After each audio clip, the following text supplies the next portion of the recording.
കേസുകളുണ്ട്, പോലീസിന്റെ റിപ്പോർട്ട് അതുമായി ബന്ധപ്പെട്ട് നേരത്തെ തന്നെയുണ്ട്. ഇതൊക്കെ അവഗണിച്ചാണ്. അതെ, അതൊക്കെ അവഗണിച്ചിട്ടുണ്ടോ ഇല്ലയോ എന്നുള്ളതൊക്കെ ഗവൺമെൻറ് പരിശോധന നടത്തേണ്ടിയാണ്. നടത്തിക്കോട്ടെ, ഞങ്ങൾക്ക് അതിൽ വലിയ പ്രശ്നമൊന്നുമില്ല. നമുക്കെന്താ ഇപ്പോൾ ഓരോരാളെ സംരക്ഷിക്കേണ്ട ഉത്തരവാദിത്വം, ഓരോരാളെ ശക്തിയായിട്ട് തീർത്ത് അവസാനിപ്പിക്കേണ്ട ഉത്തരവാദിത്വം നമുക്കില്ല.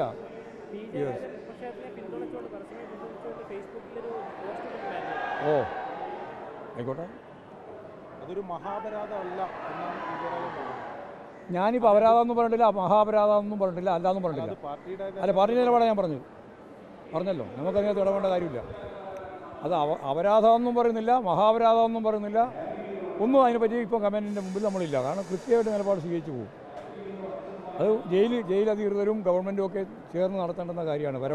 പരോളിൻ്റെ ഭാഗമായിട്ട് കിട്ടേണ്ടുന്ന കാര്യങ്ങളല്ല. പരോളെല്ലാം തടവുകാരൻ്റെ അവകാശമാണ്. അത് ഏതെങ്കിലും രീതിയിൽ ഇല്ലായ്മ ചെയ്യേണ്ട കാര്യമൊന്നുമില്ല. അത്രയേ ഉള്ളൂ കാര്യം.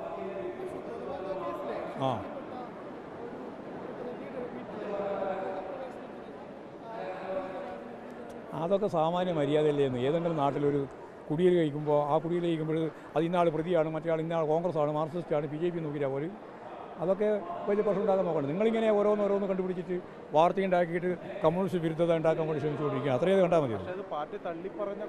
പാർട്ടി തള്ളിപ്പറഞ്ഞാലും തള്ളിപ്പറഞ്ഞ എത്ര ആളുകൾ കല്യാണത്തിനും അതുപോലെ തന്നെ വീട്ടുകൂടിയിലും പോകുന്നുണ്ട് ആളുകൾ.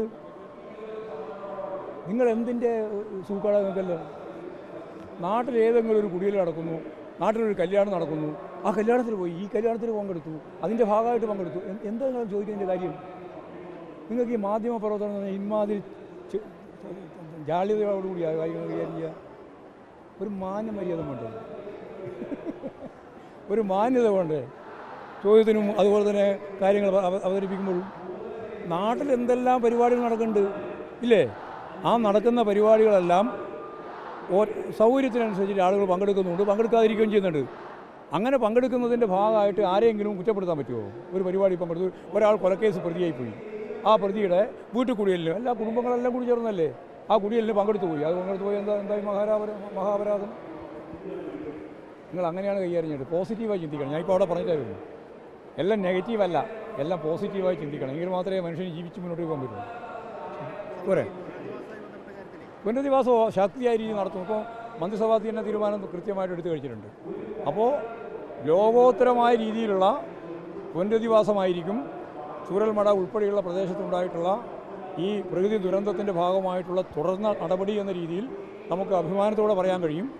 ലോകത്ത് തന്നെ നടന്ന ഏറ്റവും നല്ല പുനരധിവാസ പ്രവർത്തനമാണ് വയനാട്ടിൽ നടക്കാൻ പോകുന്നത്. ഇപ്പോൾ ഭൂമിയായിരുന്നല്ലോ ഇതേവരെ പറഞ്ഞുകൊണ്ടിരുന്ന കാര്യം. ആ ഭൂമി ഇപ്പം ഗവൺമെൻറ് വാങ്ങി കൃത്യമായിട്ട് കൈകാര്യം ചെയ്യാൻ കോടതിയുടെ അനുവാദം കിട്ടി. അപ്പോൾ പിന്നെ വേറെ പ്രശ്നമില്ല. കേന്ദ്രം കിട്ടുമോ ഇല്ലയോ എന്നുള്ളതല്ല, കേരളത്തോടുള്ള അവഗണനയാണ് നമ്മൾ ചൂണ്ടിക്കാണിക്കുന്നത്. കേരളത്തിന് കിട്ടേണ്ടതാണ്.